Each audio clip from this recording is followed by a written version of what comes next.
Thank you for listening to Organic News here on Awake Radio, where we try to give you news that is organic.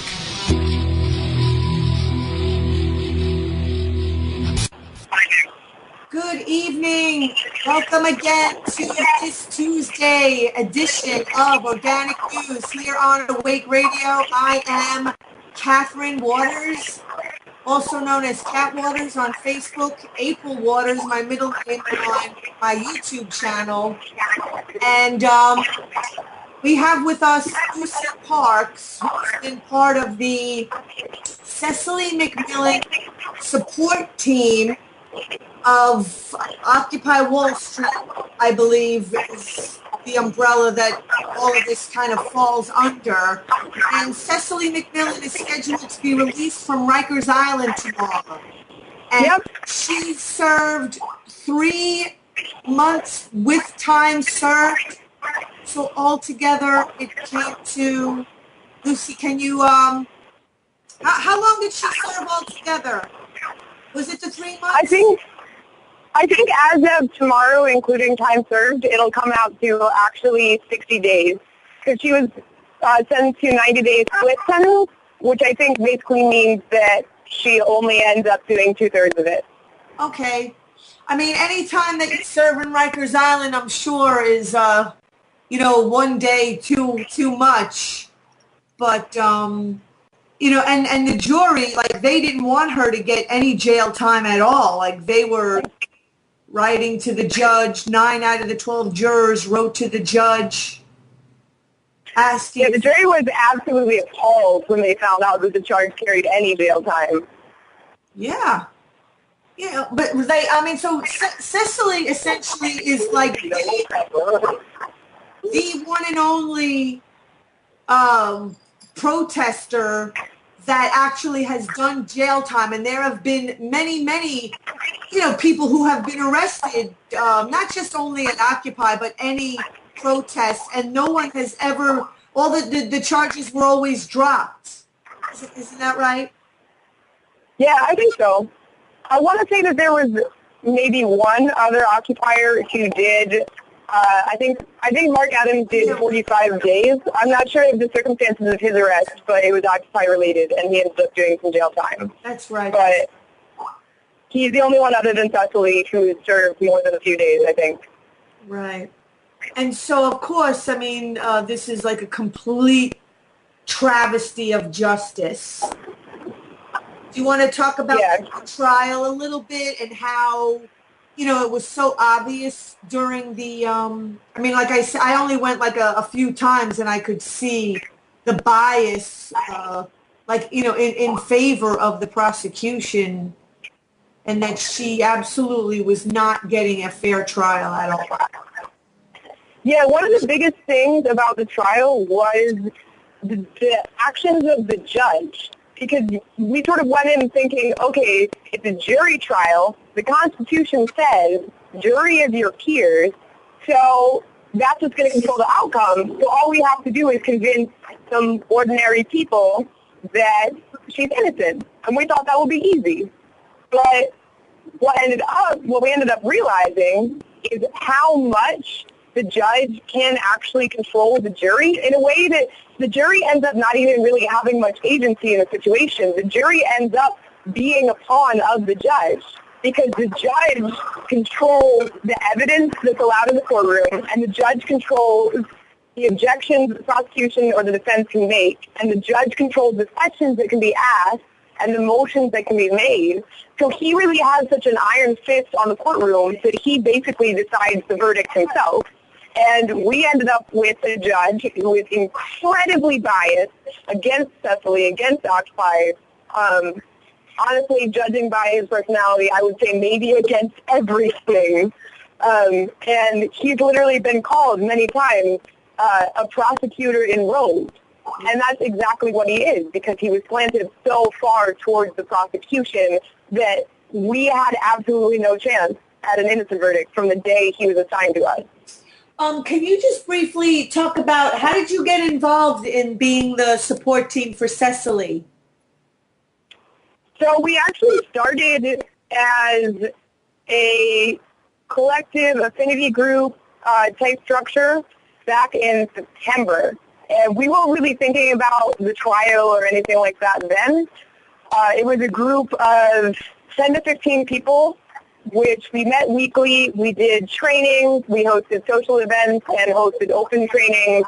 And sort of the idea was to prepare ourselves so that we knew how to organize together and we had the right skills to organize, so that when something like this came up, we would be able to jump on it and use all of our skills and our already established connections to do that. So then back in January or so, we thought that Cecily's case was going to go to trial. We thought it was going to go to trial January 14th. So that was when we started planning our organizing. And obviously it got postponed and didn't start until the end of April. But we started to form a structure. That was when we created the first Facebook event, I think, in February or March.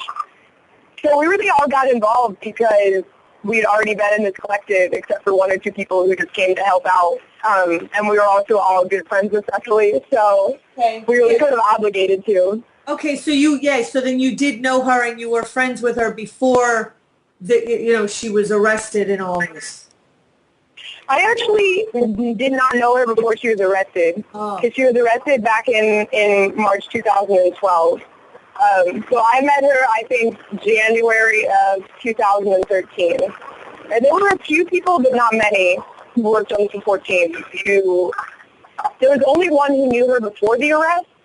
No one was really close with her until after the arrest, but there were a few people who were in the park that night and witnessed it. Right.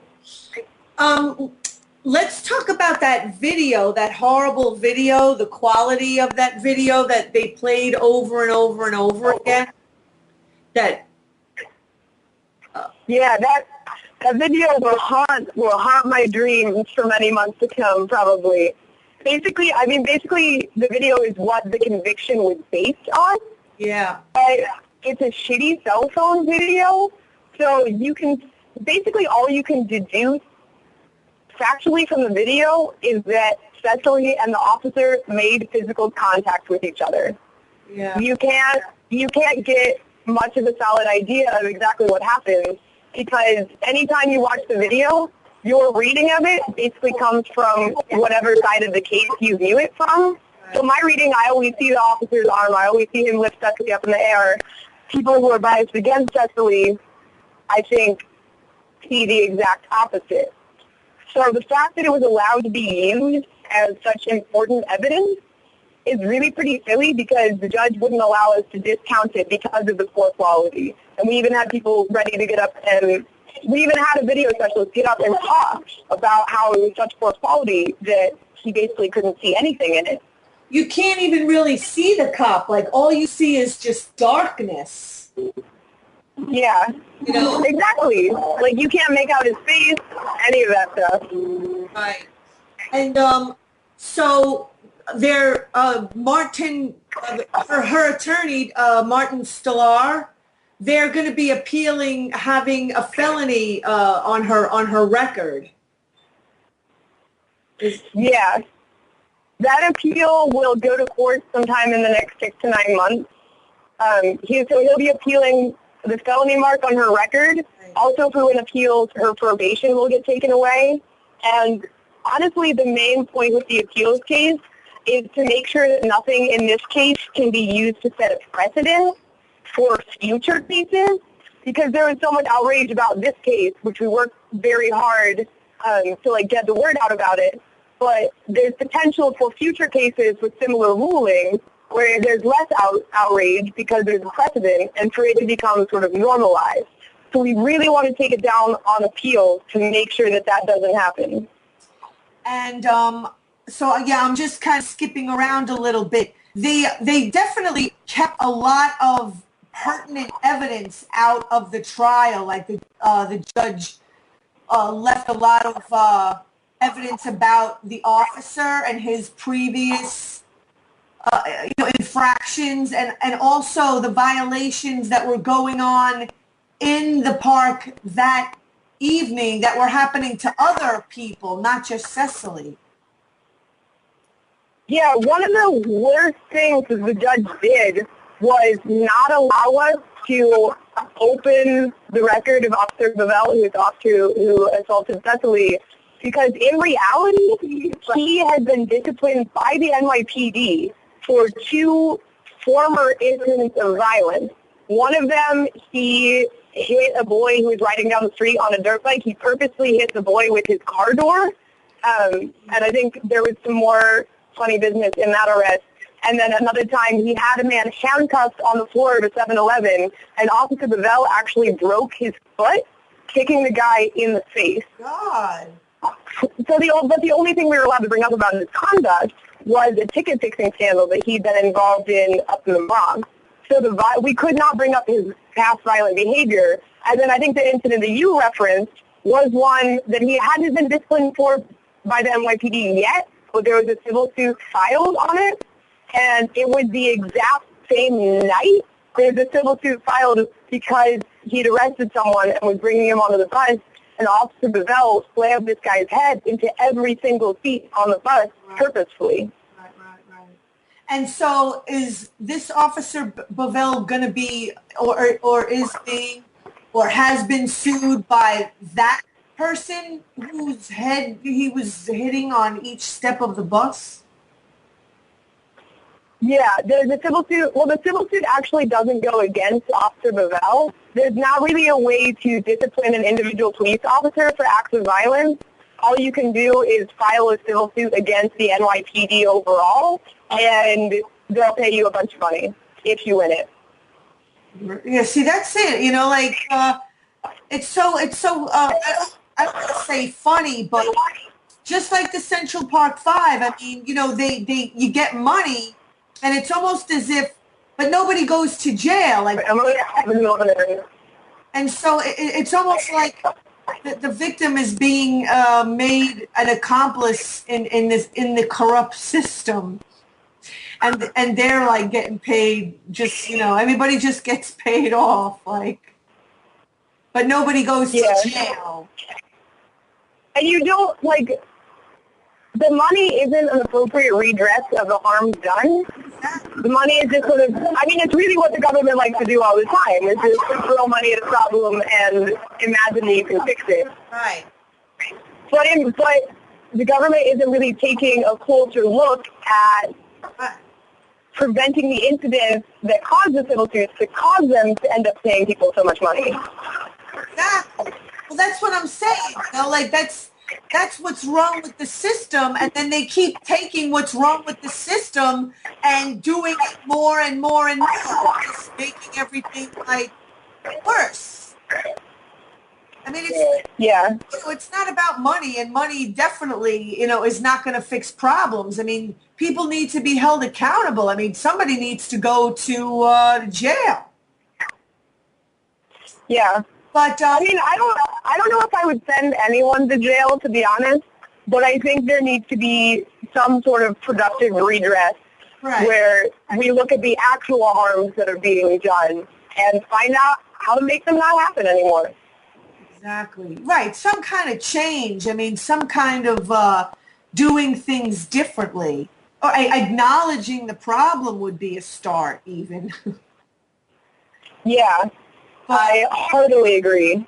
And so she gets out tomorrow, is that right?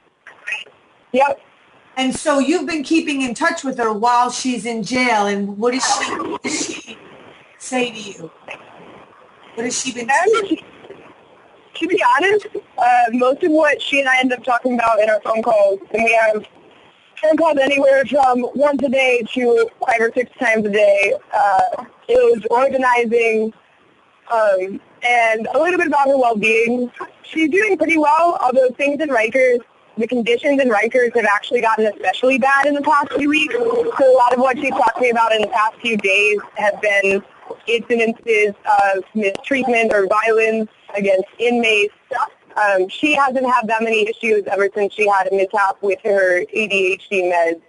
But one of the big things that I had to handle right after she got sent to jail was all of her personal affairs. Because one thing the judge did was he remanded her, which means he sent her directly to jail from the courtroom. which is highly unusual except in cases of like serial murderers. Literally, when she got to Rikers Island, she had to convince everyone there that she didn't have 25 years to life for something. So, like, her room wasn't even clean, had to pay off her credit card bills. They did not give her any time to put her affairs in order. Unbelievable. And so when she comes out, I mean, is this it? Is she completely done and this is all behind her except for the appeal of having the felony conviction on her record? I think what she's going to do when she gets out is actually figure out how to use this situation and this experience for the good of the movement and the good of other people as much as possible. Especially because it's gotten so much attention, I don't think that she's just going to leave it be, even though she may want to. I think she recognizes that she holds somewhat of a position, whether she wants to or not, that absolutely has to be used for good. So she's going to sit down and firmly think about how best she can use the experience she's had to help other people. And she's also she's thought a lot about activism while she's been in Rikers Island.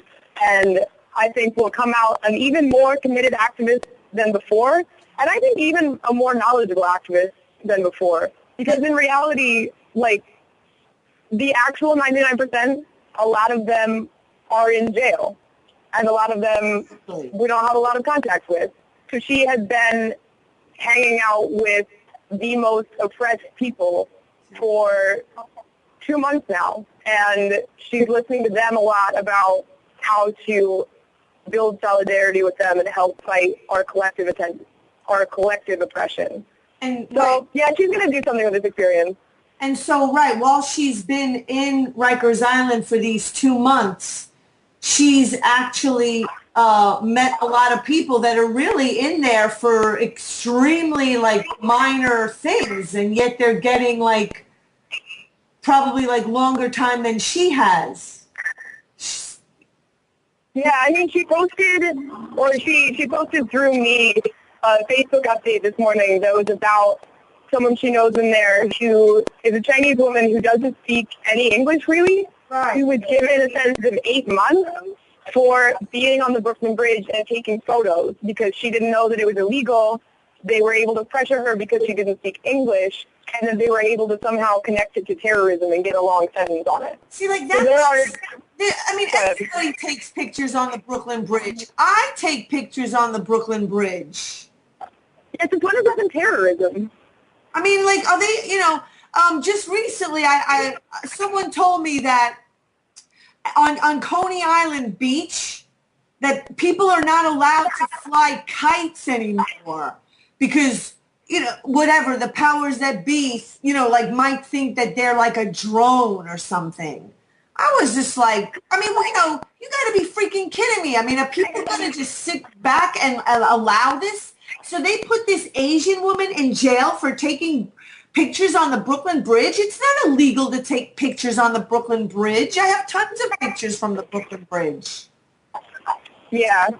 And that's another thing about the justice system is they can basically tell you what they feel is illegal. The cops can often make up the rules as they go.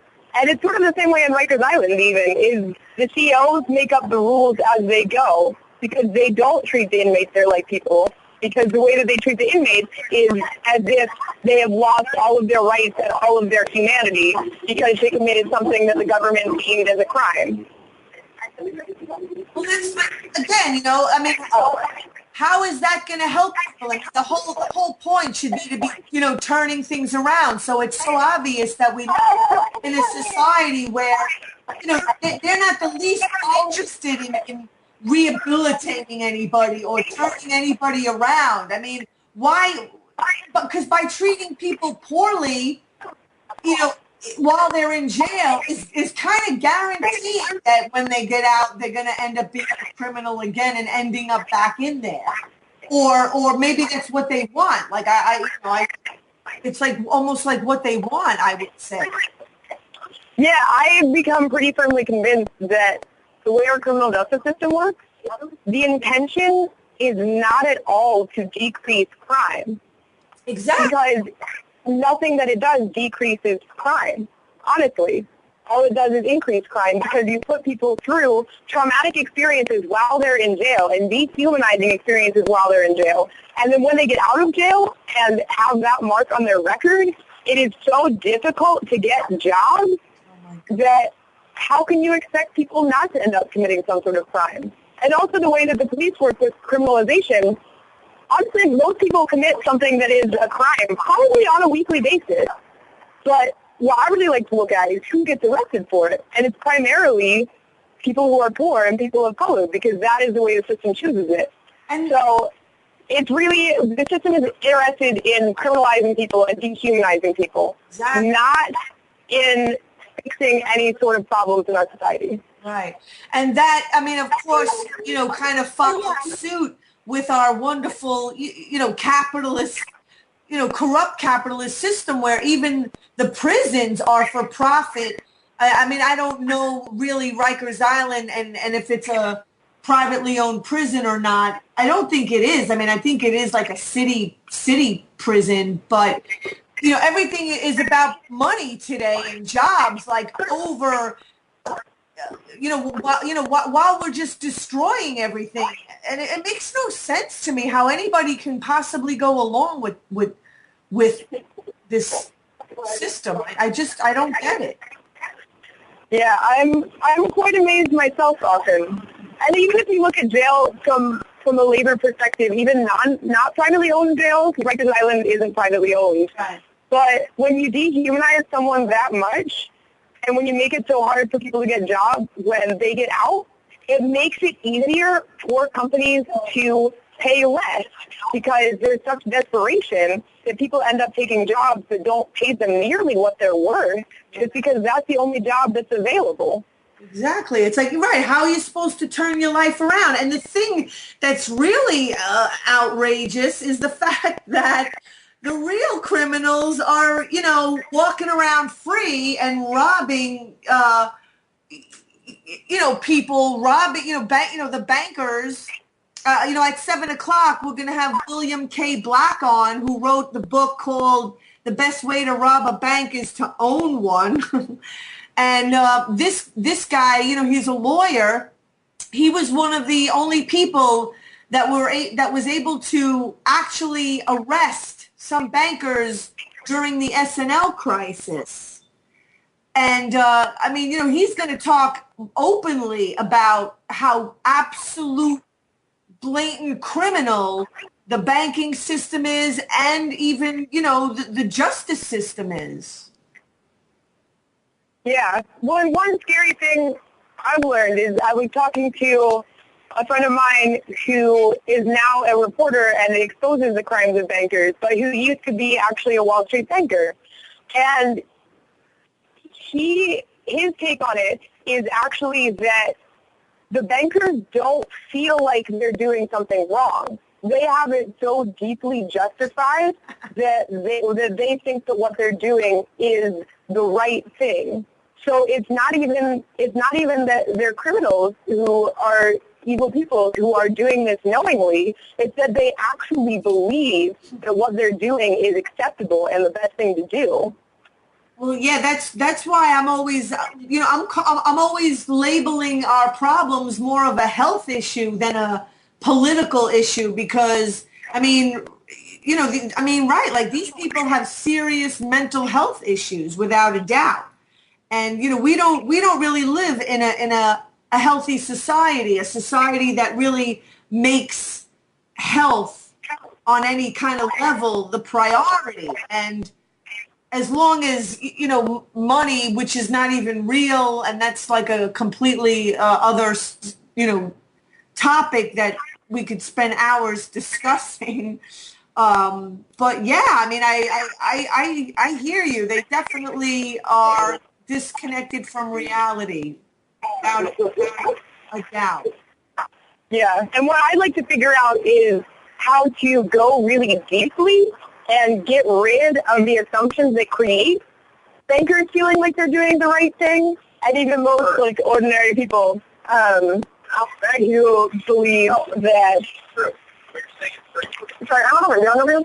But so I really want to figure out how to undo those assumptions and sort of re-teach people about things like doing the right thing and what is actually healthy for ourselves and our society. Because the way it's structured entirely to bring people down. And you're absolutely right that the way our society is structured absolutely doesn't have people's best interests at heart. It has people's worst interests at heart. And we need to figure out how to go really deeply and change that societally and structurally.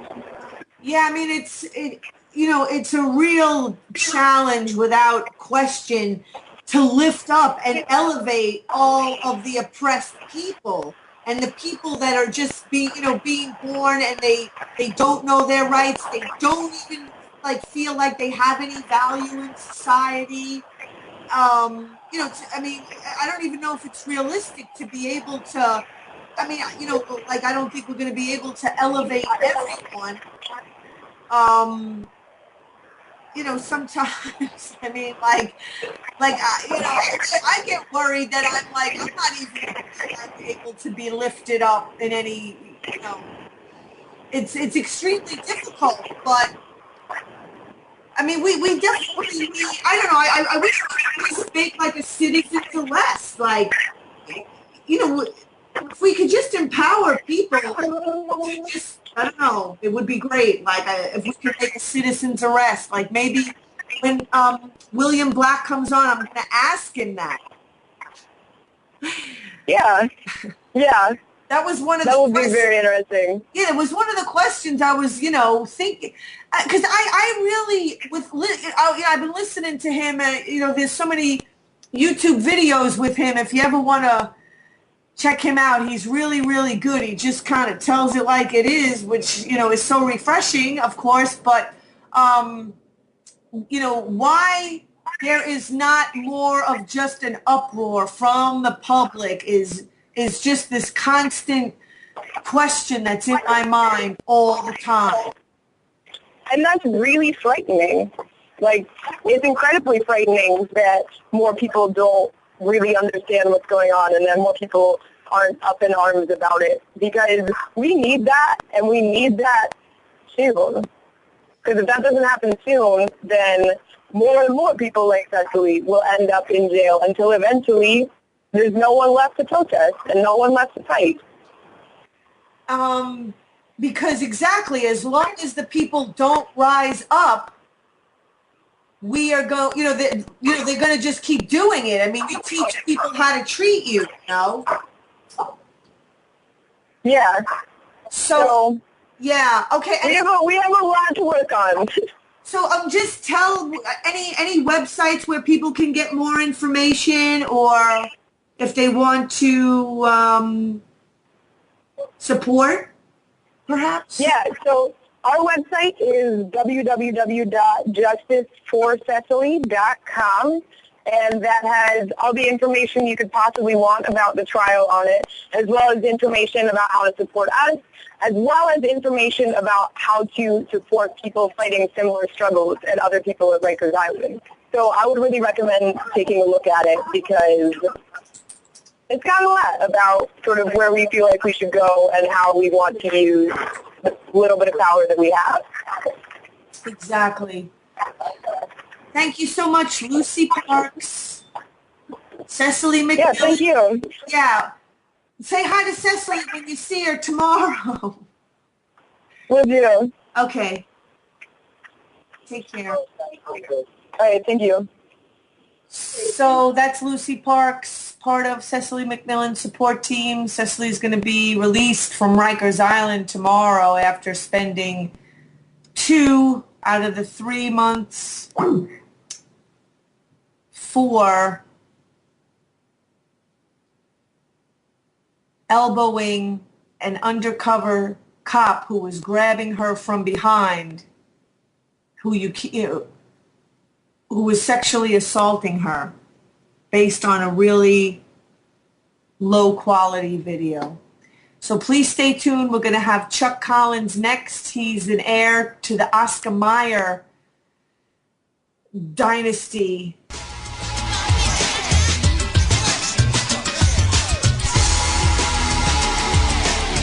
You're listening to Awake Radio. Straight talk for the awake and aware.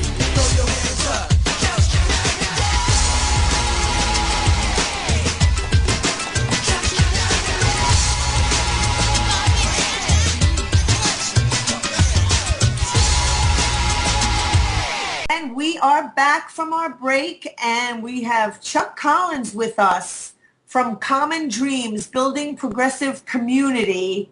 I'm just going to read a little bit off the website. The mission of Common Dreams, nonprofit independent news center created in 1997 as a new media model. By relying on our readers and tens of thousands of small donations to keep us moving forward with no advertising, corporate underwriting, or government funding, Common Dreams maintains an editorial independence our readers can count on. We are optimists. We believe real change is possible, but only if enough well-informed, well-intentioned, and just plain fed up and fired up, exactly, people demand it. We believe that together we can attain our common dreams. So, Chuck, I first saw you in the 1% documentary a couple of years ago. Yes. Yeah. And so you're from the Oscar Mayer family. That's right. Yep. He's my great-grandfather.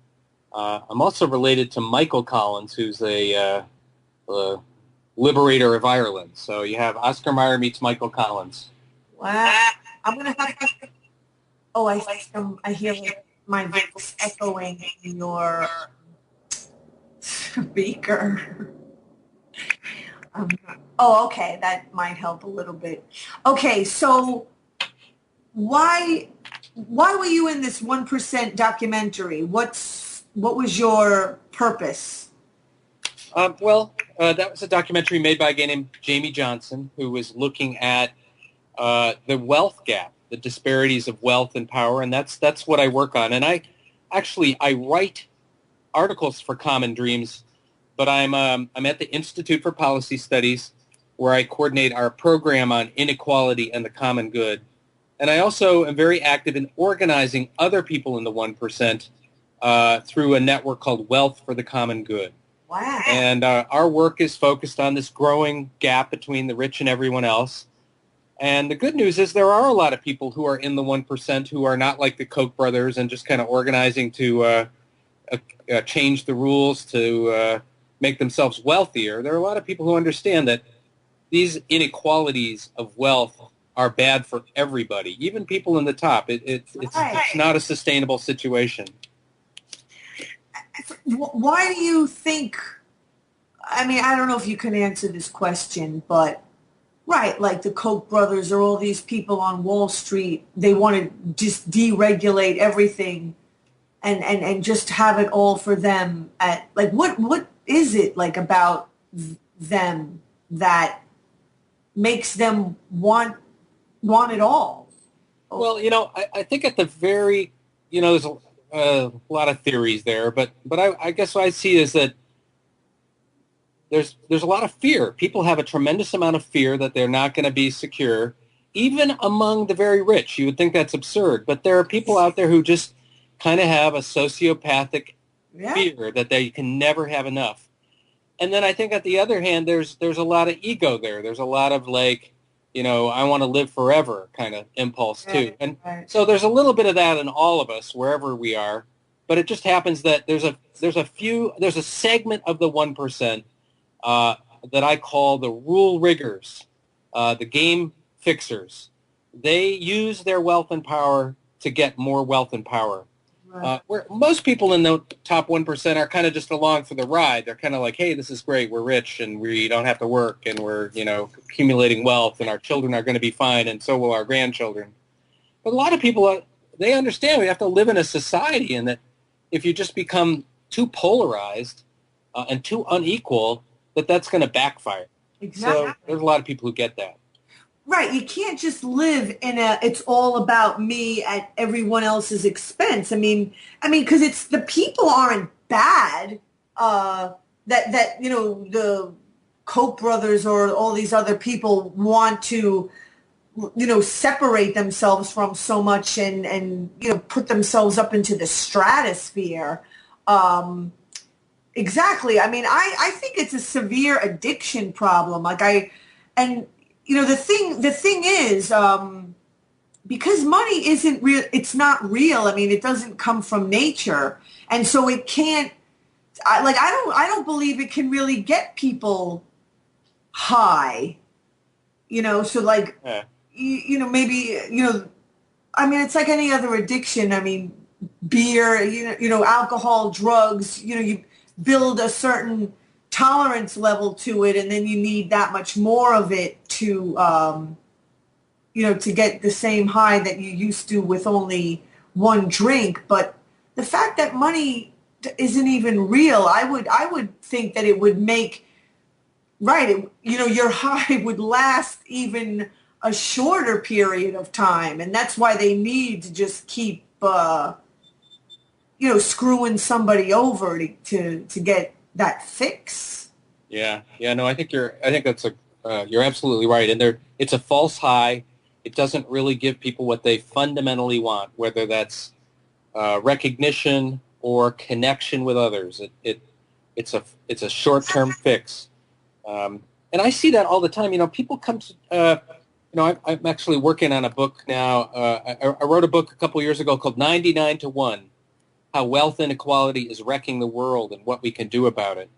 And it really sort of, this is, around the time of the Occupy movement, really sort of making the point that these inequalities are undermining, the health of our democracy, the stability of our economy. They're trashing our health. Yeah. They're fueling ecological destruction. And it's really not in anybody's interest to allow them to continue. And what I've been working on lately is a little book. I call it I Heart the 1%. I love the 1%. And I'm inviting the 1%, my fellow members of the 1%, to bring their wealth, but also bring their time and connection back to the communities, back to the localities where the money comes from, and reestablishing a stake in the commonweal, in the functioning of a system for everybody. Because people in the 1% have children and grandchildren, and you don't want them to go off into a apartheid society. You don't want them to have to live in those conditions. That's not, do you really want we want the United States to become like Brazil, where the rich live behind walls and have bodyguards and drive their bulletproof Mercedes-Benz to the walled-in shopping centers? I mean, this is where we're heading. We're heading to that kind of grotesque polarization. So I'm basically saying, you know what? We got to love the 1% back to society. We got to say, you know what? That's just like you're saying, Kat. We got to reconnect people. The real high is in connecting with other human beings, connecting with nature, Exactly. connecting with the wonderful gifts of creation, and living well with others. That's the ultimate high. Exactly. And the rich are missing out on that. And we don't want them to miss out on that because they also have a lot of the treasure we need to have a good society. Right. So, I always definitely believe that everything, the way that people are, they just learn it when they're growing up, and like quite possibly they're even rich people just weren't really loved properly when they were growing up, and they don't have the ability to really relate. I mean, it's obvious, the Koch brothers and a lot of these people on Wall Street and these bankers just do, lack just basic, empathy and, it's, I'm just talking about healthy amounts of just respect for other human beings, and I mean, and that has to be learned, because I don't think people are born with that. I think you're absolutely right, Kat, that nurturing is a human-to-human experience. None of us are born alone. And there's a lot of people who don't get the fundamental nurturing they need all along the class and economic spectrum. But when you have that experience of deep disconnection when you're in what I would call the owning classes. So I was born into the owning classes, those who own capital. And you learn a lot of lessons early on. One is you can't really trust other people. Your parents are busy and preoccupied, so there's not sometimes the connections that establishing you're disconnected from other humans and human suffering and experience, which is core to developing empathy. And then you're spoon-fed a ton of myths. The myth of superiority, the myth that some people are poor because they deserve to be poor, that you're rich because somehow you deserve to be rich. There's a whole lot of mythology that gets laid in as well that took me a couple decades to unlearn that stuff. Exactly. So that I could be, function in a society of mutuality, where you don't get special privileges and you don't get a free ride. Everybody has to pitch in and everybody has to care for one another. And it's, I was a psych major. I love psych. I love, the family system was I read everything I could get my hands on about the dysfunctional family system. And, right, like when you mentioned relearning, the little guy, I really think has the little guy, the 99% and the 1% kind of all have a lot of reprogramming to do, because the 1% obviously get programmed to be the 1%. Some, maybe 99%, get programmed to be able to lift themselves up and out, but I think most of them don't, because how does a just kind of working class parent know, if they weren't able to lift themselves up, how are they going to be able to teach their children to? Most don't. I mean, God knows I wasn't.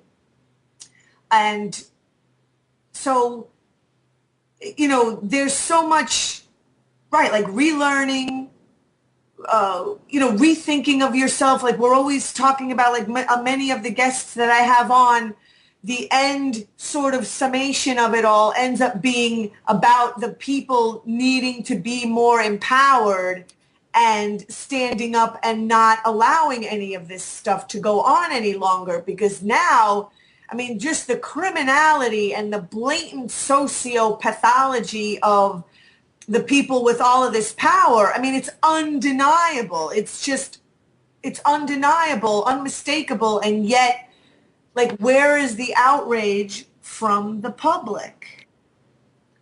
Yeah, I mean, in some ways, what the 1% has done well is take the myths of their own socialization, the myth of superiority, the myth of deservedness, which basically says, hey, I'm here on top because I deserve to be here.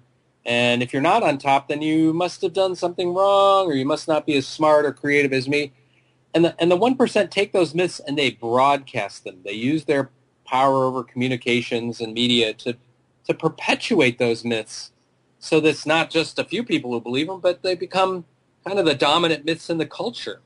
And so the counter to that is to say, look, wealthy, there are wealthy people who work hard, and there are individuals who really make significant, smart contributions, and they should be celebrated and rewarded. But most people in the 1% are no different. They've just sort of gotten, they've been lucky. They were sort of born on third base, and they, got a little bit of help, or they were in the right place at the right time. Right. And it's not to just take away. Individuals matter. Individual effort matters. Individual, creativity matters. We want to celebrate individuals.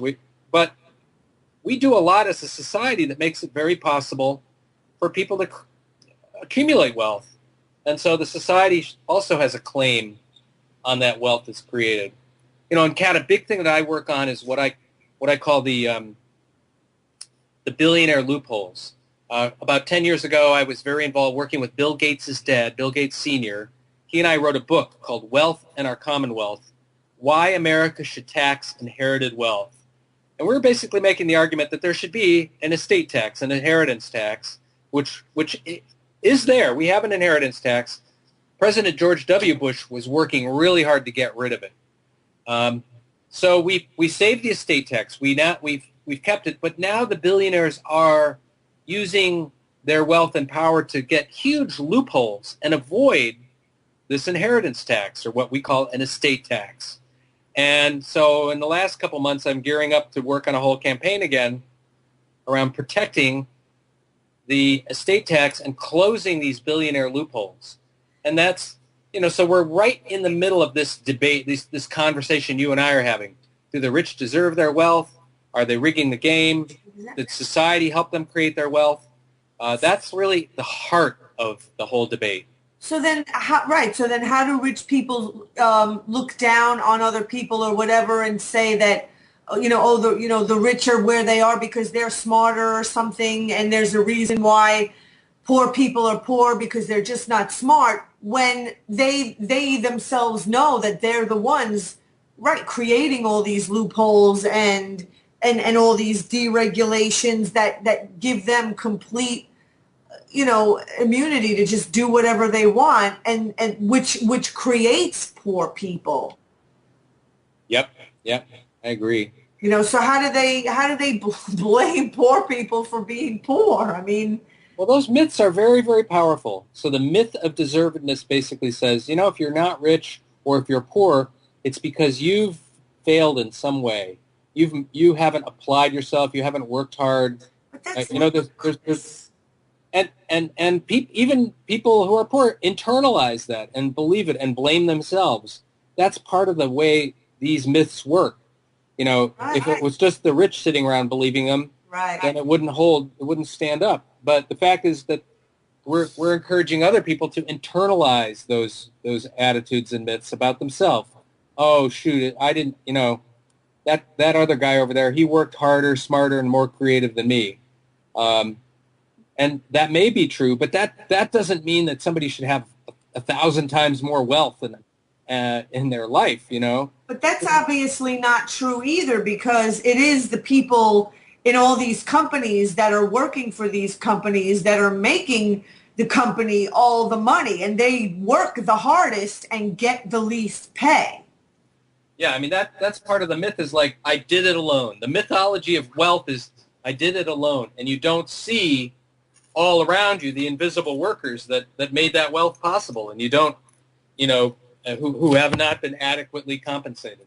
I mean, the CEOs of these companies don't even deserve all of this money. They didn't even earn it.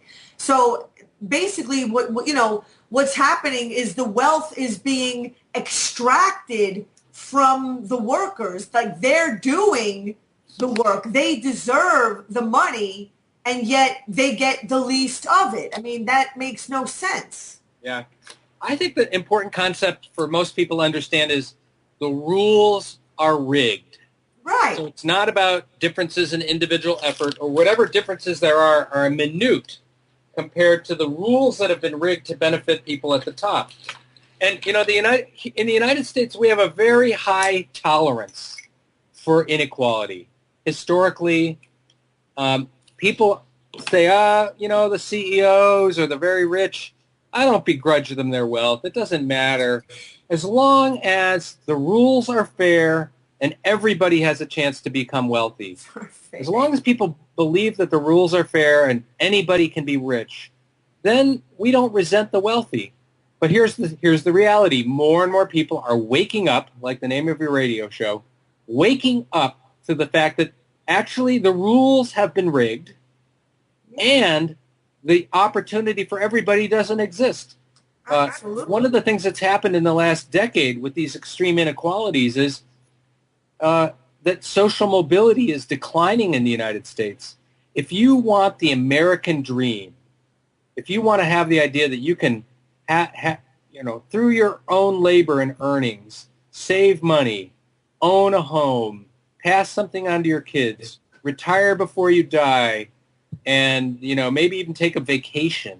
If you want to have that American dream and you're not born rich, you are better off moving to Canada or Scandinavian countries, because those countries now have more social mobility, the more opportunities to move up the economic ladder than the United States does. We're becoming like an old caste society. If you're born in the working class, you stay in the working class. If you're born rich, you stay rich. And that's a really different self-image because we always think of the United States as the country with mobility and the American dream. And guess what? The party's over. Exactly. Right. I mean, in the last at least 40 to 50 years, I would think it's the worst that it's ever been. Of course, since I was born, it's got to like be the worst it's ever been. But do you mind sharing like a little bit of your story and, just why you wanted to give, or maybe like who you gave some of your money to? Sure. I mean, in a nutshell, I was told as a teenager that I would inherit substantial wealth. But my view, I've kind of always been a little bit skeptical of this idea of inherited wealth and believed that it was really important for people to kind of make their own way. Mm-hmm. And I, at a certain point, when I turned 26, I got control over the wealth and sort of felt like it was a barrier to my own development, as a person. And so I talked to my family and I said, I really want to move this gift along because it's not that I don't need it. I don't need it. And I see all these other needs that are significantly greater. And so I'm going to give it away. So when I was 26, which is half my life ago, I gave away the inheritance I had. And, for 7 years, I have worked for a living and have raised a daughter that does not have access to any kind of inheritance. And she just graduated from high school. And, she's fine because she's grown up preparing herself to work and be a full contributing citizen to the society. So that's my dream, that I wanted to sort of break the cycle of inherited wealth and power and, raise a family that would kind of help us move back into, having a stake in the functioning of the whole society. So that's my story. I've used that experience though to organize other people in the 1%. And I've been working on these issues of inequality. And if your listeners are interested, we have a website called inequality.org. Yeah, I'm on it right now. Really good portal. And another network called Wealth for the Common Good, which is rich people who think that there should be fair rules of the economy. And that's the work that I've been inspired to do. But I think it's definitely rooted in my own upbringing experience. Good for you. Like how so? Well, I grew up when I was 7. The riots broke out in Detroit, and while my father's side of my family is wealthy, my mother is very much of a.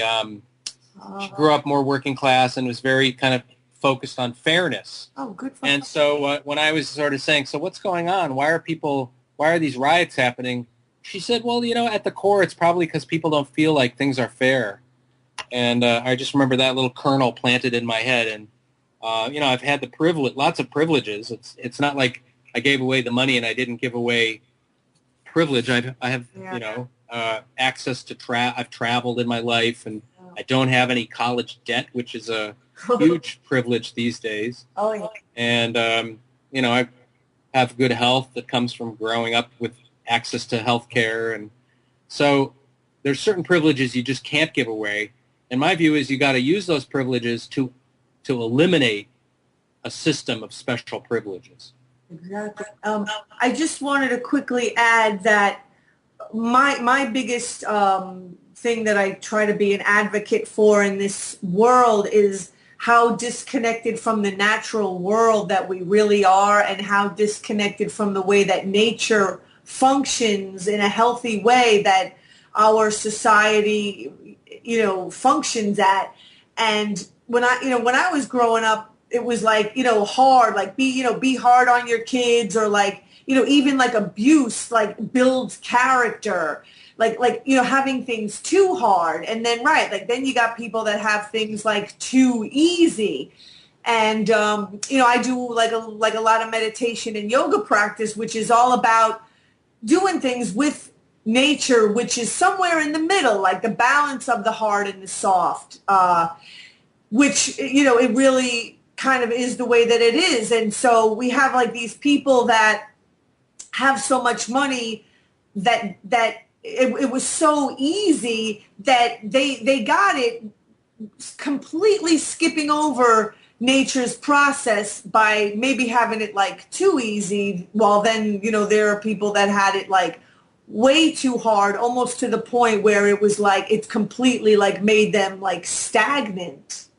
And so if we could just get a balance, of hard and soft going on at the same time, maybe we can make some progress. But anyway, Chuck Collins, I hope that we can have you on again in the future. I'm really grateful for your work. It's amazing. I'm going to look into it even more, possibly have someone else on the show.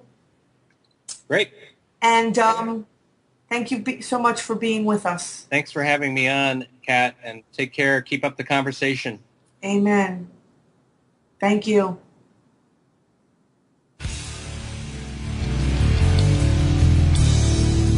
You're listening to Awake Radio, straight talk for the awake and aware.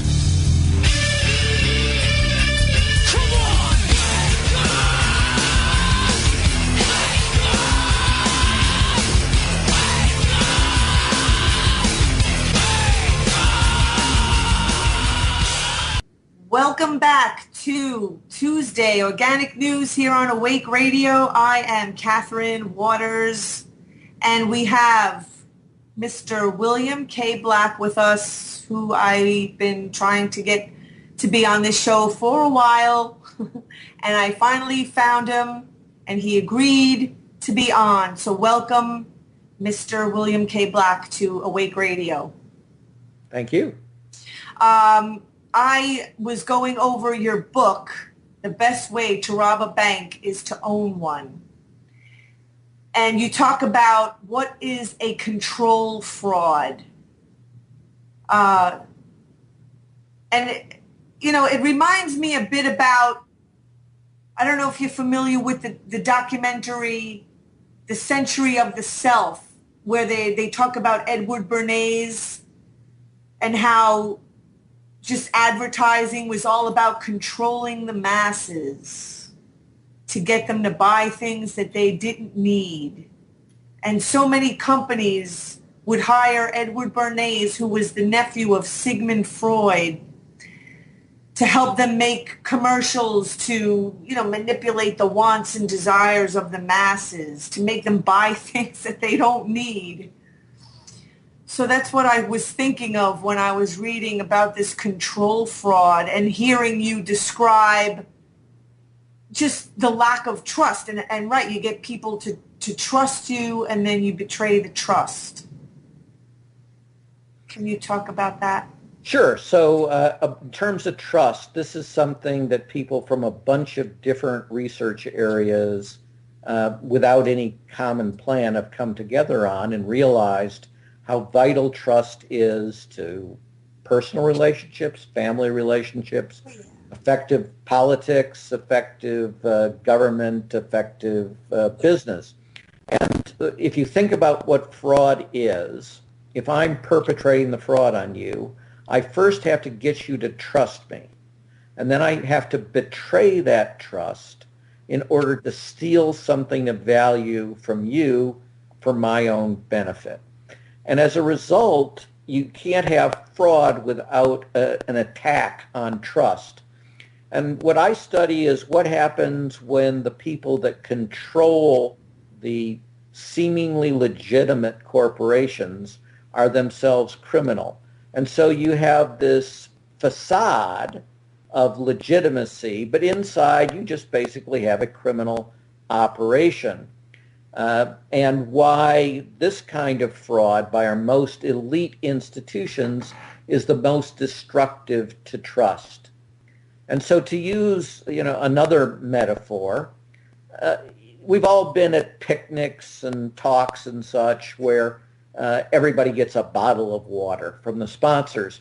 How many of us would drink that bottle of water if we knew that 1 in 100 of those bottles was contaminated and was going to make us sick? So long before fraud becomes pervasive, it can cause whole areas of commerce to break down. And that's what happened in the most recent financial crisis. Bankers no longer trusted other bankers not to be doing the same scams that they themselves were doing.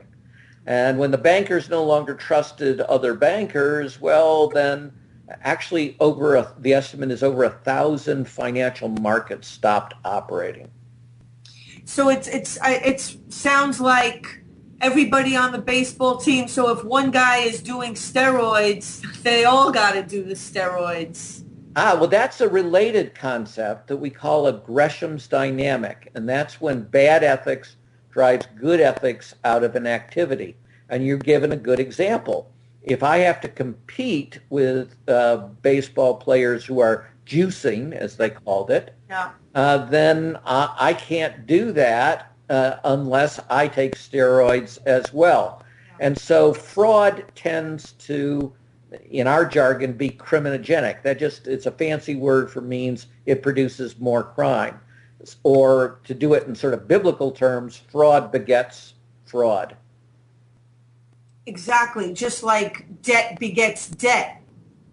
It just perpetuates and perpetuates. Yeah, and it's a particular shame because it means that markets turn not just ineffective, but actually perverse.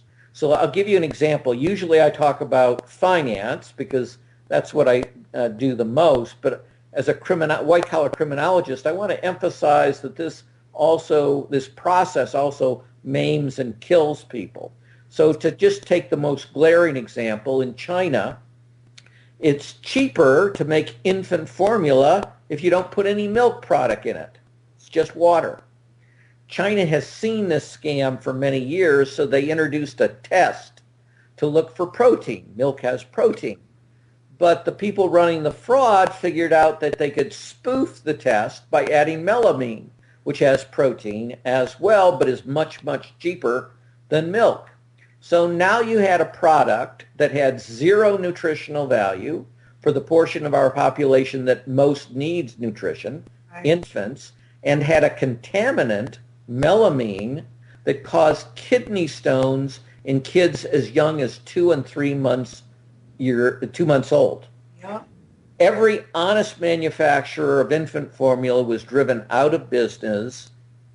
At least 6 kids were killed, but 300,000 were hospitalized. And if anybody has ever had a kidney stone in the audience, or a friend or loved one who did, this is excruciating in terms of how painful it is. Right, especially for a child that young. That's right, who has no idea what's happening to them. And you can't discuss it with them. Okay, can we talk a little bit about the SNL crisis and how is that different than what's going on today? Because more bankers got arrested then, and nobody got arrested in 2008 when the last crash happened. Why is that? So let me give you the mechanical explanation first and then the broader explanation. Here's what people don't understand about elite white-collar crime. And that is, we have 1.5 million people roughly who work in our criminal justice system, not the people who are incarcerated. These are the workers.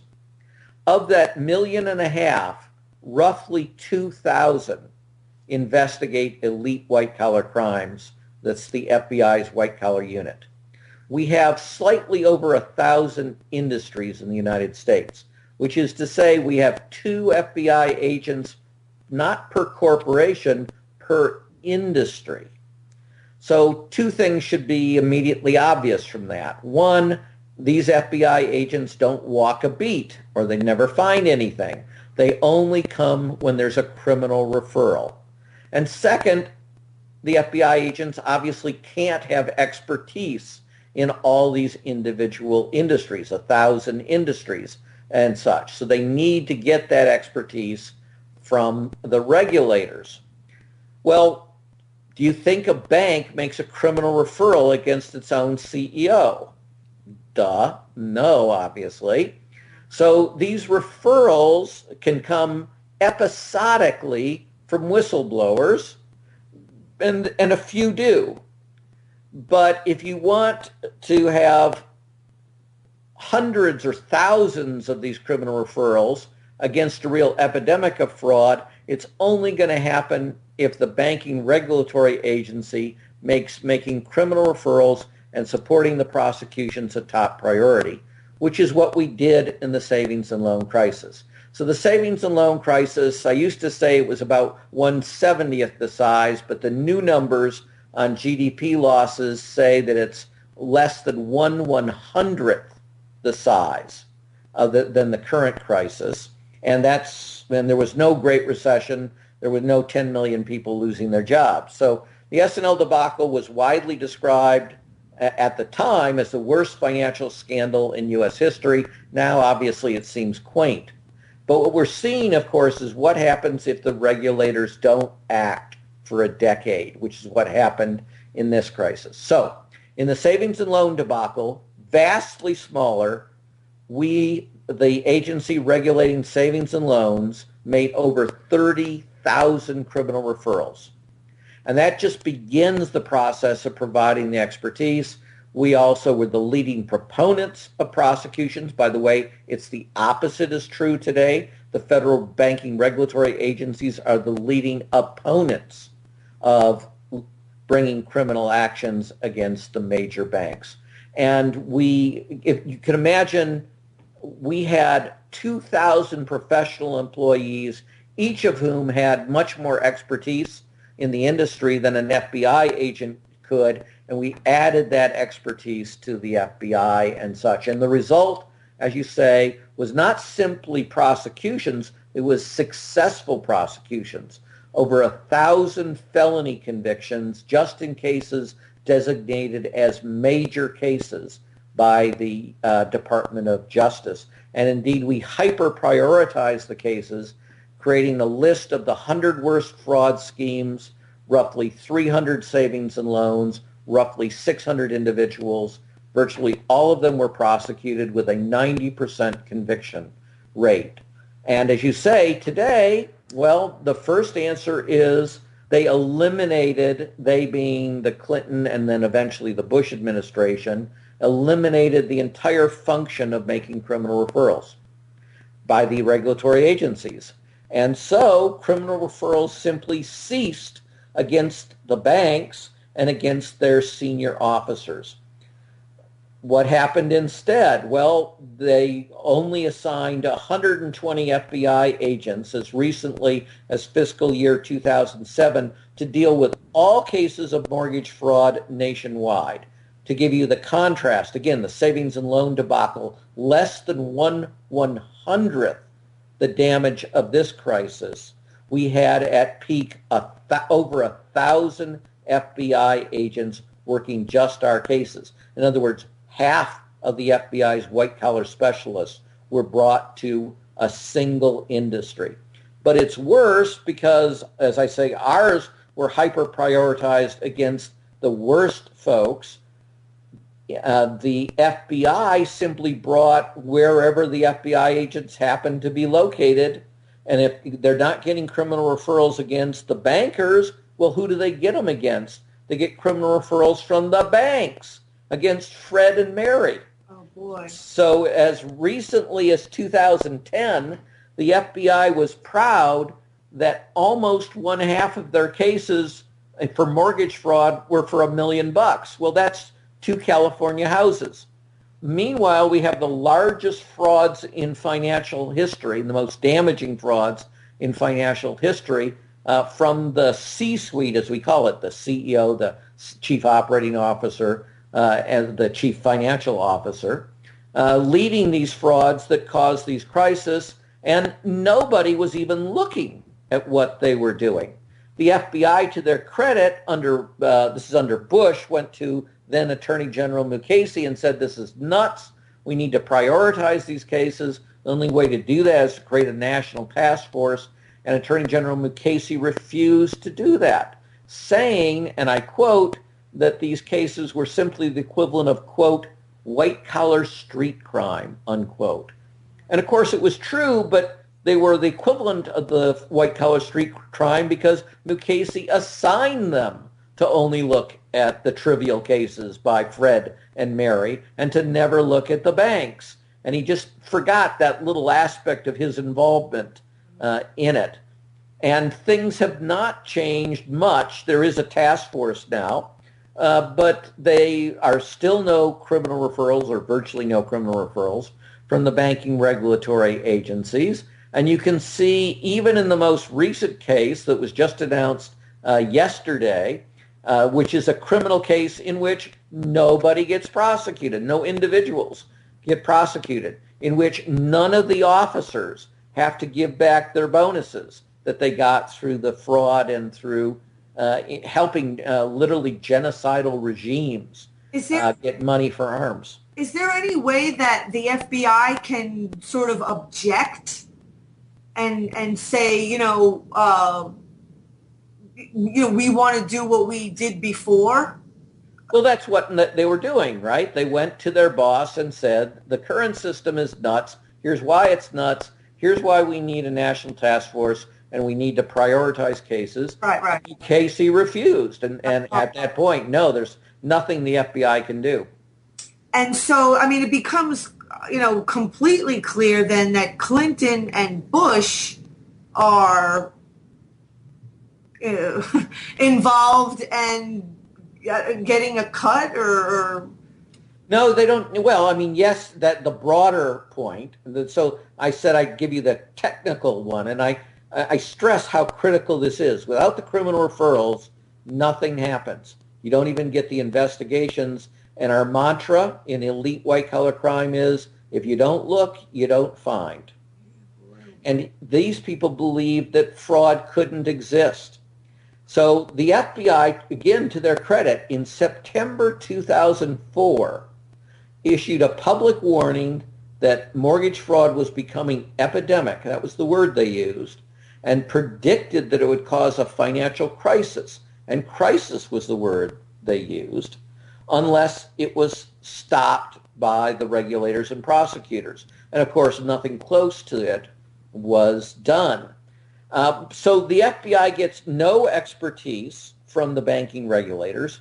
As I say, it isn't just that you don't get the criminal referral, you don't get the transfer of banking expertise. And banking is really, really complicated, and these cases are really complicated and difficult. And if you don't get that expertise, you're completely dead. So what did they do? The FBI and the Justice Department, they went out and they formed what they called a partnership, their word, in 2007, but with the Mortgage Bankers Association. Well, that's the trade association of the perpetrators.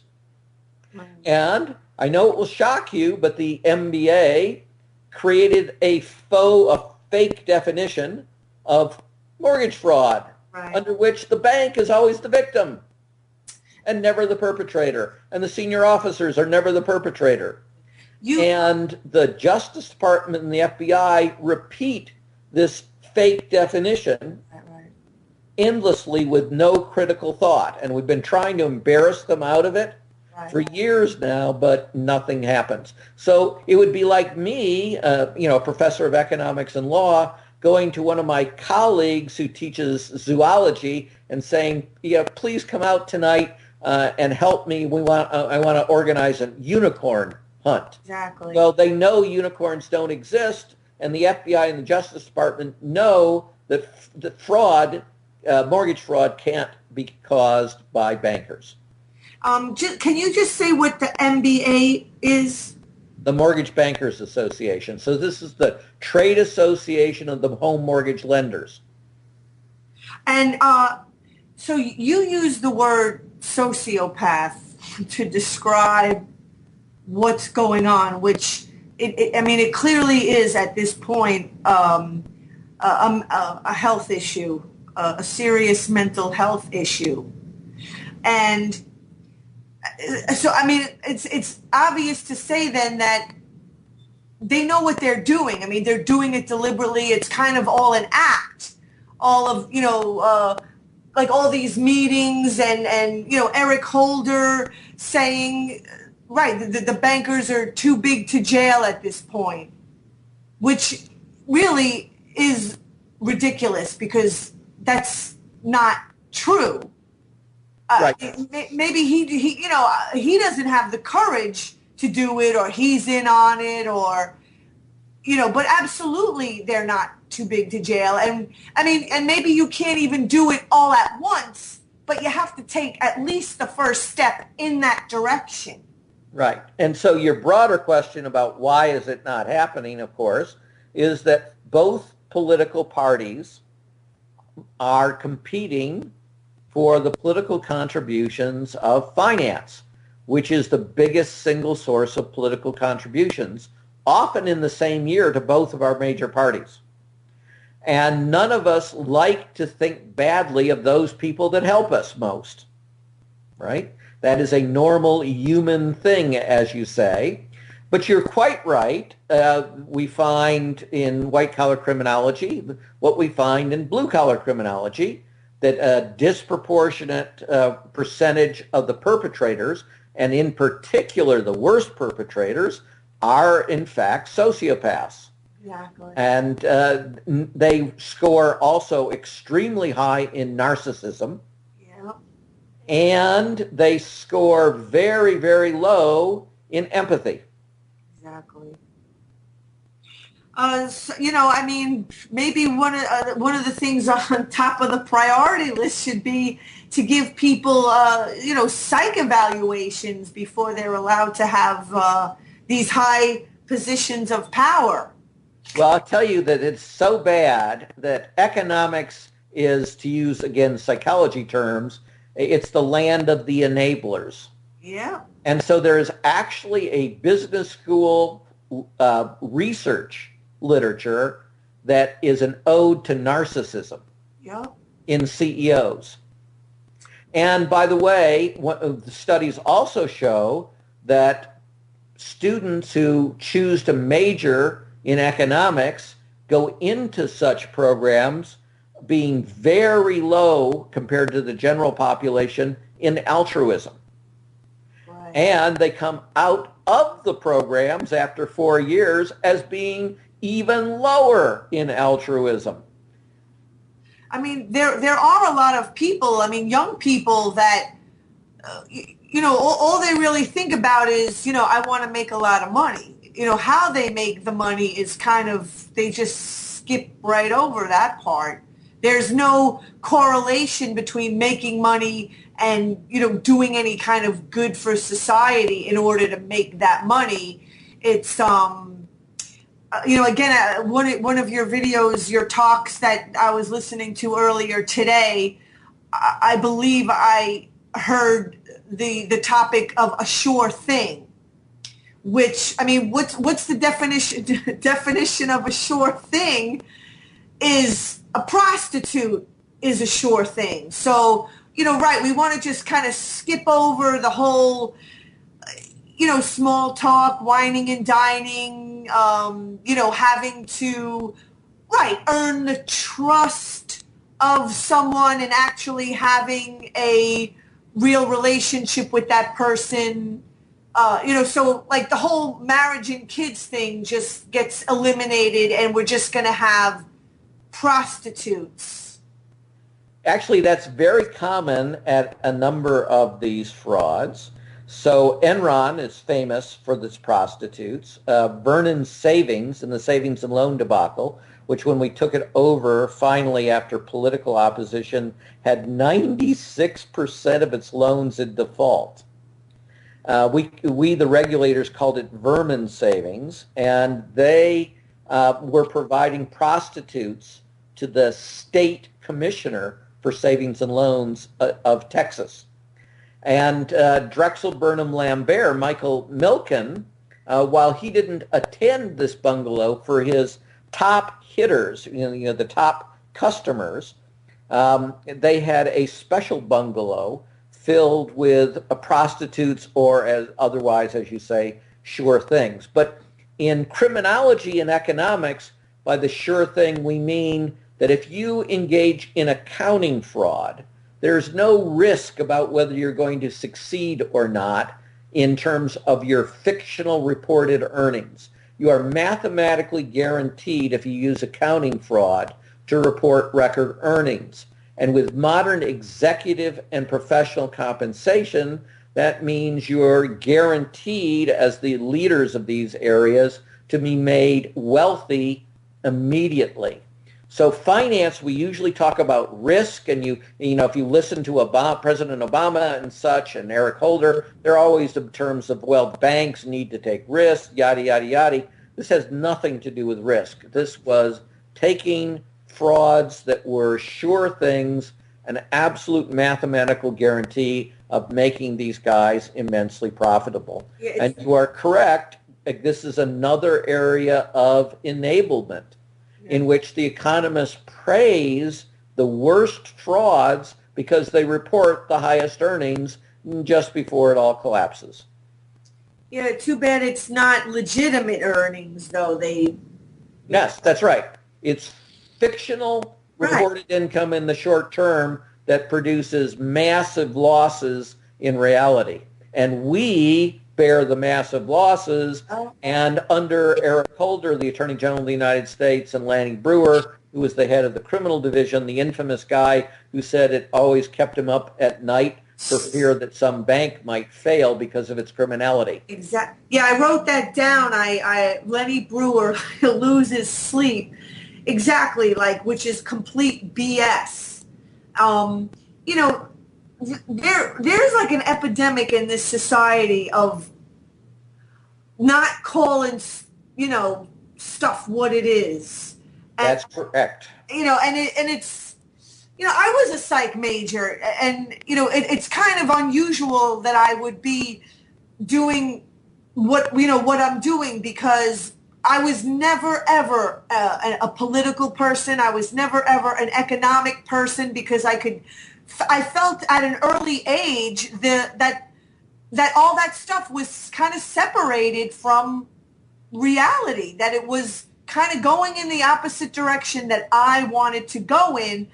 And, you know, like over the last, 5 years or so, you know, since Occupy, since the crash of Wall Street, and, you know, people are getting, you know, that it is like a health issue, that these people are sociopaths, and, you know, and they're starting to use, like enabling, codependency, and, you know, things that I kind of was studying a long time ago, and, you know, nobody ever listened to me. So I wanted to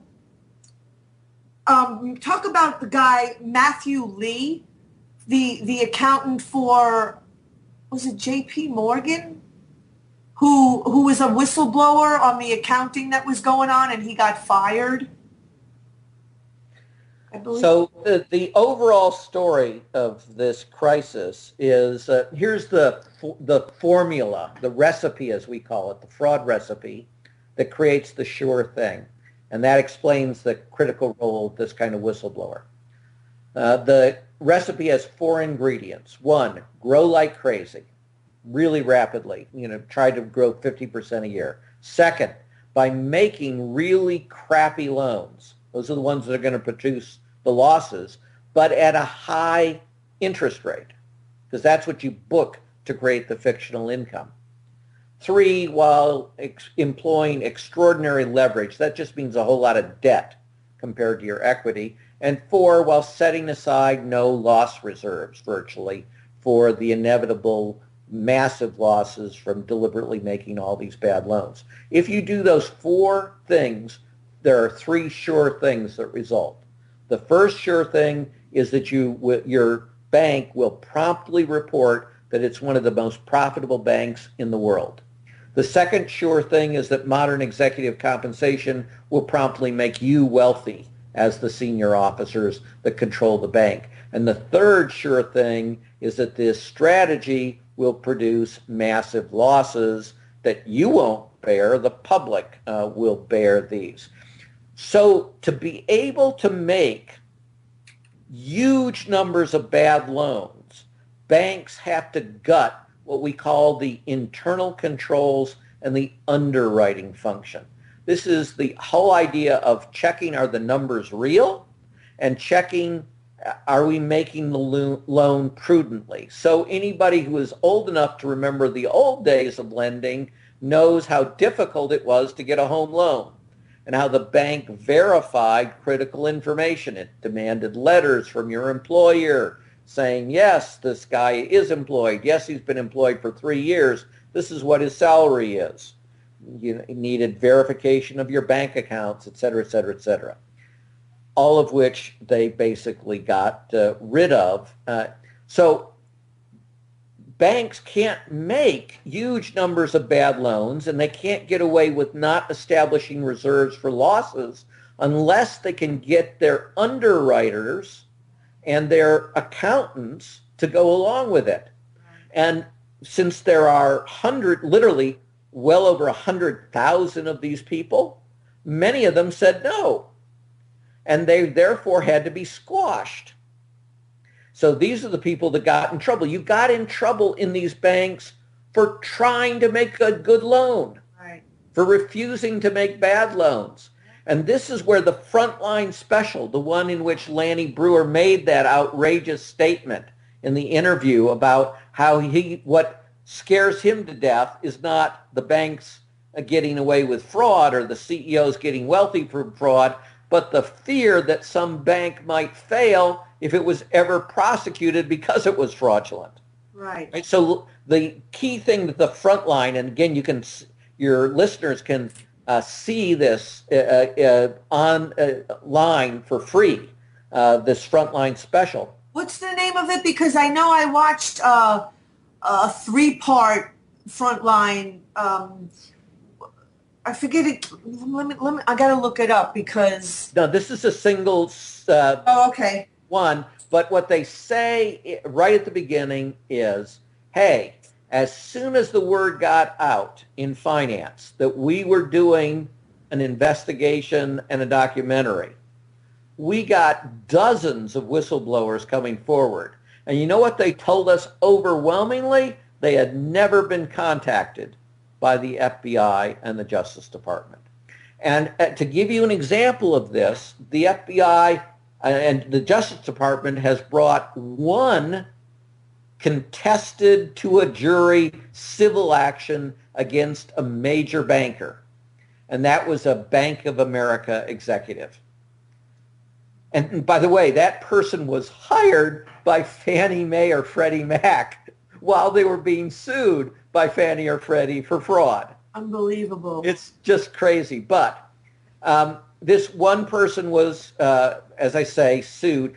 But the reason they were sued is because a whistleblower had brought the civil action, the lawsuit. And the Justice Department, this in jargon is called a qui tam action, which is where you sue on behalf of the government. The government has the right to take over that lawsuit. You still get a percentage of the recovery.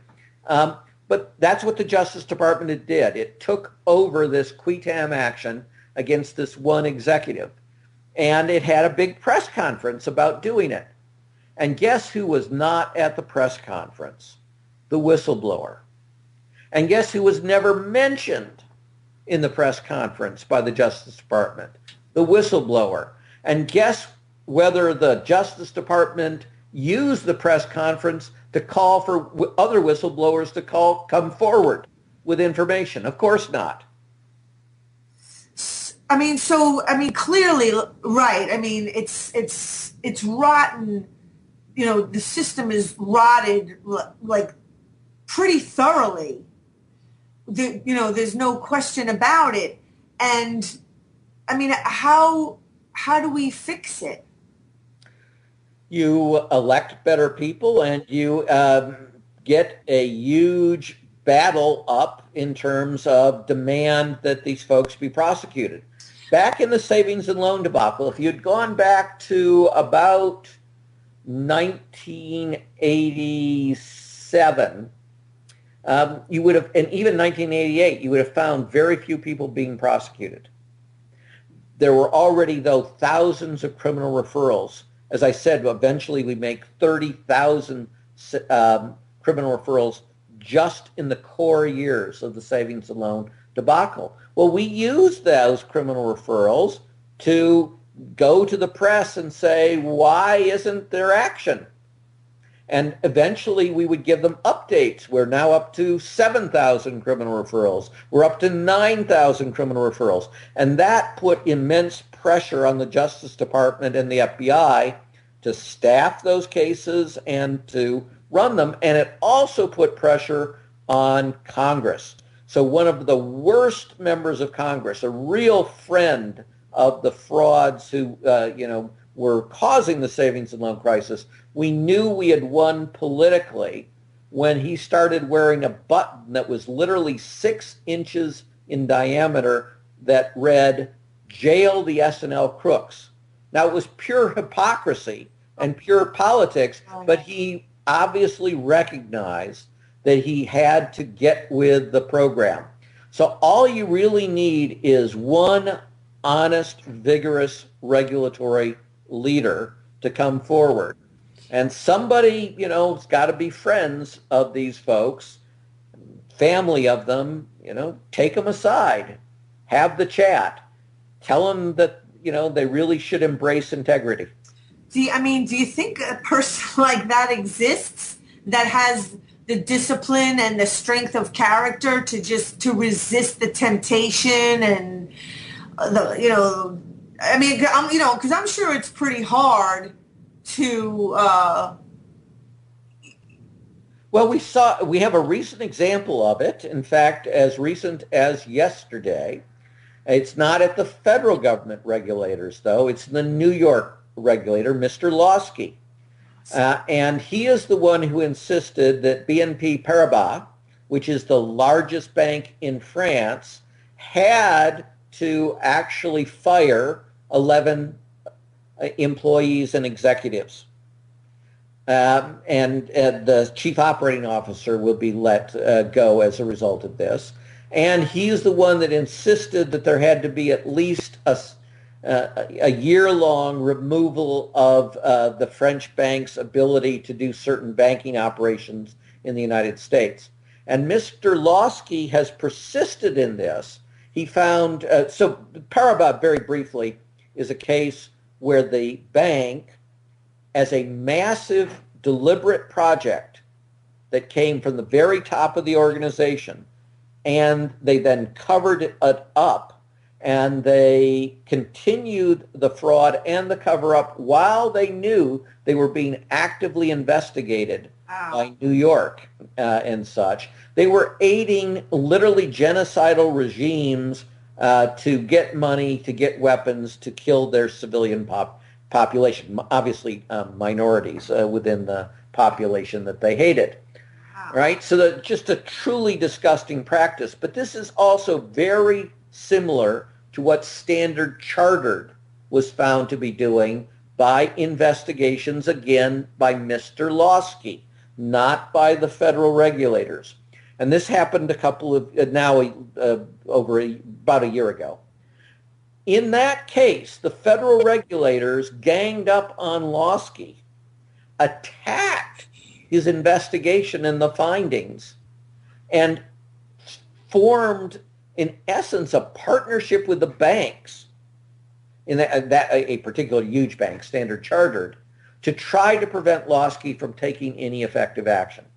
But Lawsky has persisted, and it has now become politically embarrassing for the Obama administration that it still fails to prosecute. So our demands have, in conjunction with a good man like Lawsky, do have some effect. What's his first name, Mr. Lawsky? If I recalled, I would tell you. I apologize to Mr. Lawsky and your listeners that I don't recall his first name. Okay, I'll look him up. So this Jack Lew, the new guy who was appointed, who's supposed to, control the regulations, which is like a complete joke.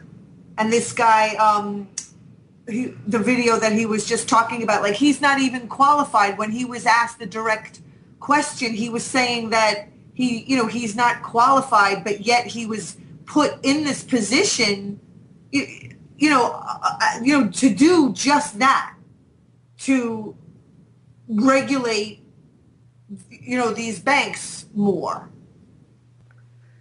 Well, I think he was put in a position to make sure that we didn't regulate the banks substantially. It's true that he has his background in regulation is attempting to weaken them. Right. He did that as head of OMB, Office of Management and Budget, which uses a particular office to try consistently to weaken vital regulations. So he was a very bad choice that followed an even worse choice of Timothy Geithner. Now, Timothy Geithner was his predecessor as Treasury Secretary, and Geithner was picked because he was such a regulatory failure. That's why Obama picked him. So Geithner, during the crisis, was the top guy in the New York Federal Reserve that was supposed to regulate a large number of the worst entities that helped drive the crisis. And he not only didn't do anything, he fought against doing anything effective, and he never issued any meaningful warnings even about all of this. And when he was up in the Senate for a hearing, I think it was the Senate, he was asked about the view that there weren't enough financial regulation. And he said, no, that's not true. In fact, there's too much federal regulation. Now, this is immediately after the crisis. Exactly. There's too much regulation, and the congressional representative questioning him said, well, in your experience as a regulator, and Geithner interrupts him and says, I have to stop you right there. I have never been a regulator. Well, which of course is true, but you're not supposed to admit it. That's the question that Jack Lew was asked about. Right.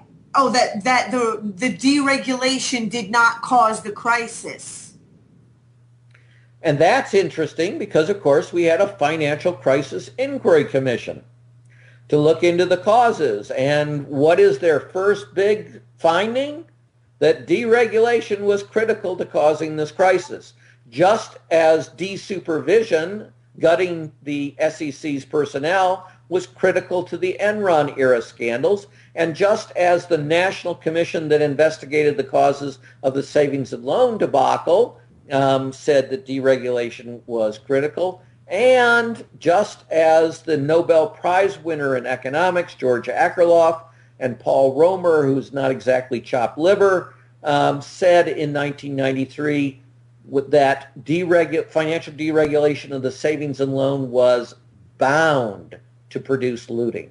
Now that's an incredibly strong statement for an economist. That deregulation was bound to produce looting of the bank by the CEO. It's like it's a no-brainer. Do you believe that they really believe what they're saying, or they completely know that they're just lying? Well, no. I mean, denial, back to psychology and such, cognitive dissonance is a wonderful thing. So they carefully avoid, I mean, obviously they've never reached out for a briefing by the people who are successful, right? Those of us that created the criminal referral system, that assisted in producing these convictions, they don't want to hear from us about how to make it work. Right. So that's handy. If you never hear that there is fraud because you believe the Mortgage Bankers Association, that it's a unicorn, right? And if you never talk to the people that have actually prosecuted frauds successfully of this nature, then you can believe that it's just a question of risk and, maybe some sloppiness instead of deliberate actions. But I mean, there's a line. I mean, there's a clear line between when someone, because, that used to drive me crazy when they were talking about the crash of '08 and, it was just like mistakes or oversight and all of this stuff. And I would just be like laughing. It's like, how can you say that? If these people truly, legitimately erred, they would be doing anything and everything in their power to remedy the situation. And they're not doing that. Well, that's very good. That's the kind of inferential thinking that we have been pushing for 20 plus years, as to be able to figure out, to be able to distinguish between fraud and risk-taking and stupidity. I mean, exactly. I mean, if somebody truly transgressed and wanted to make amends, I mean, it's not rocket science that, you know, they would truly show, you know, remorse and be taking direct action to be trying to remedy the situation. But they, you know, they walk away with all their bailouts. I mean, it's like, you know, it's you know, all you got to do is look at the actions. Like, stop looking at the words. I mean, we're you know, we're like a society that just like constantly is falling for the words. I mean, to me, words are like fiat currency. They're not backed by anything of any real value if they're not backed by some actions, you know? Okay, so let me give you an example that makes your point even more firmly. There are rival appraisal groups in the United States. These rival appraiser groups started, listen to this date, in 1998. Right? 16 years ago, realized that the banks, the lenders, the home lenders, were extorting appraisers to inflate the market value of the homes by putting honest appraisers on a blacklist and refusing to use honest appraisers. Now, it took them 2 years, given the rival organizations, to develop a joint strategy, a joint document, but they did.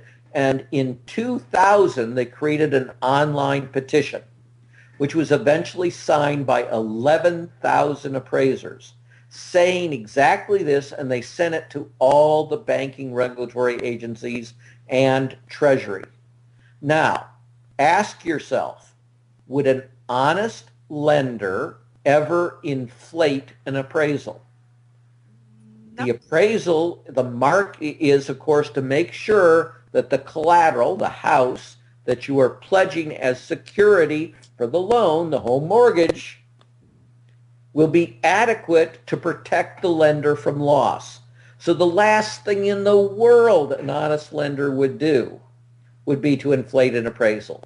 And we have surveys, 2 of them conducted in 2003 and 2006.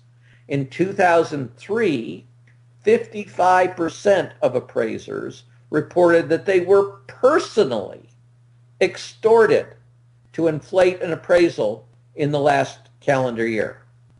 By 2006, when they rerun the survey, that percentage is up to 90%.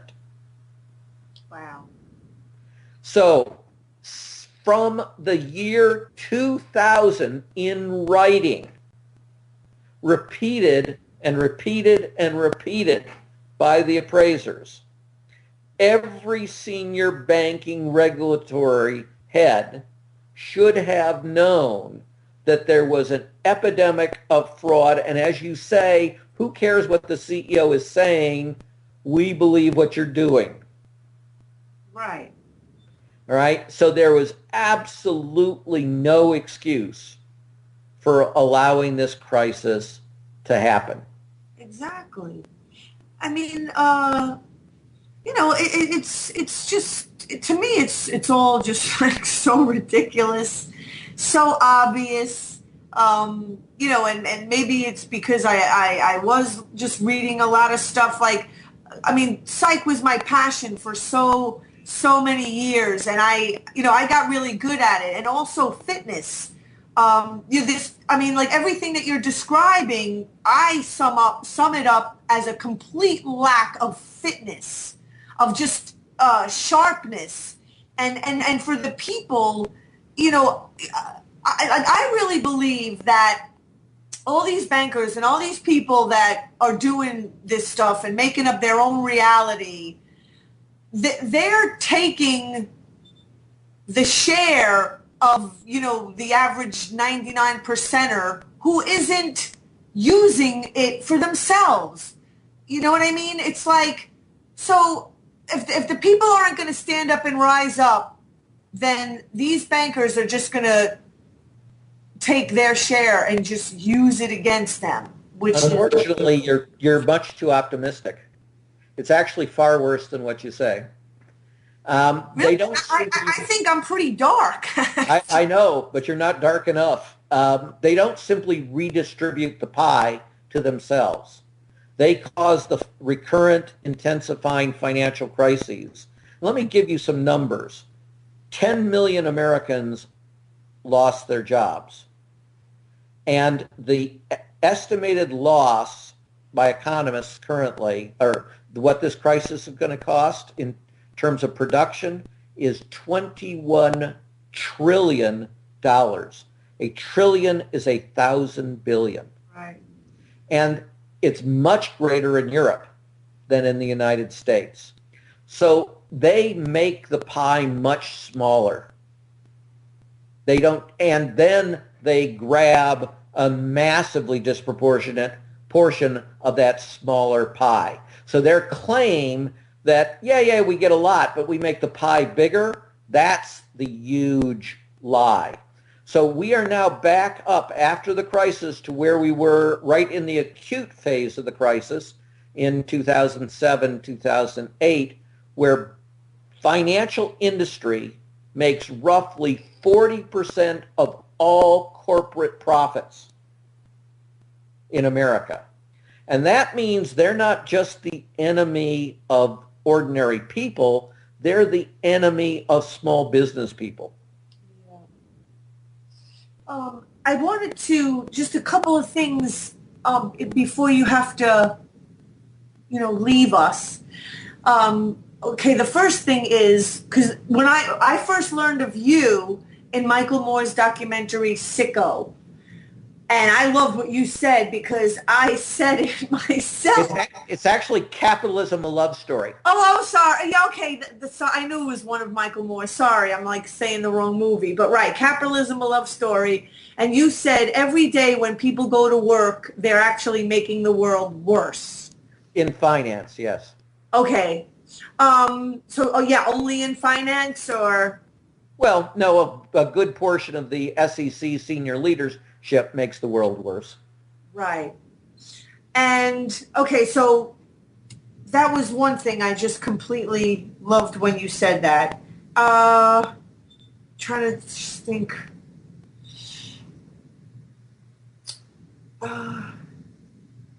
There's so many, oh, yeah, talking about the drug wars in Mexico also. This subject can go on and on. Right. So the drug war is stupid, and as a white-collar criminologist, we should stop it, period. But if you're going to have claim you're going to have a drug war, when HSBC, one of the largest banks in the world, is caught dead to rights for a decade laundering over $1 billion for the Sinaloa cartel, one of the most violent drug cartels in the world, that kills well over 1,000 Mexicans, then, and the bank isn't prosecuted, and no officer is prosecuted, no officer even loses his bonuses, gets recovered, then you know that you have the death of accountability. And when you have the death of accountability for the elites, then it's no surprise that they do become disproportionately antisocial and even outright sociopaths. Yeah. So, okay, worst case scenario, if we do not nip this, forget it, it's too late for nipping it in the bud. I was going to say nip it in the bud, and I was like, well, I can't say that. That's crazy. It's way past that point now. So, what's the worst thing that could happen? It's out of control. This is just... Well, the worst thing is if it screws up our ability to fix it, because it doesn't just damage our economy and our social structure. Unemployment leads to lots of terrible things. in families and such, or the inability to create families where people want families. But on top of that, we've created crony capitalism, U.S. style. Yeah. And that means that our democracy is increasingly a facade and doesn't respond effectively to the banks. Think again of the courage needed. Can you imagine a president of the United States in the modern era saying what FDR said in the Great Depression when he said, "The big banks hate me and I revel in their hate"? Oh, yay. Good for him. And, you know, so, any last words? Like, where can people find your work or just learn? Right. Primarily on New Economic Perspectives, which is the blog of the University of Missouri Kansas City Economics Department. UMKC Economic Department is one of about 4 heterodox economic departments that survive in the United States. So we're an endangered species. So we would love it if people got our work and recirculated it and such. And yes, the book you referred to has been updated to describe the current crisis and to analyze it. It came out in January of this year. The best way to rob a bank is to own one. And right, I mean, like the message to the public is that it's not really as complicated as the financial people want you to believe that it is, because, you know, people get intimidated by finance and economics. And, you know, me for one, I was definitely one of those people, but I got to tell you, you know, in all of my just studying, you know, health related issues, which was always my passion, I learned more about the economy and politics by studying health. And it's not that complicated. It is understandable, and what they hope for is that you'll be unwilling to learn anything about economics or accounting, because that's the weapon in this sphere that they use for accounting fraud. Exactly. Like they want to blow up the bridge, so to speak, so you can't cross it. That's exactly what they want, you know, and first they want a whole lot of money, and then they want to blow up the bridge to make sure you can't get the money back. Exactly. I hope to have you back on again, Mr. Black. I really admire everything that you're doing and everything that you say, and keep telling it like it is. Well, thank you, and for your listener support. Thank you so much, Mr.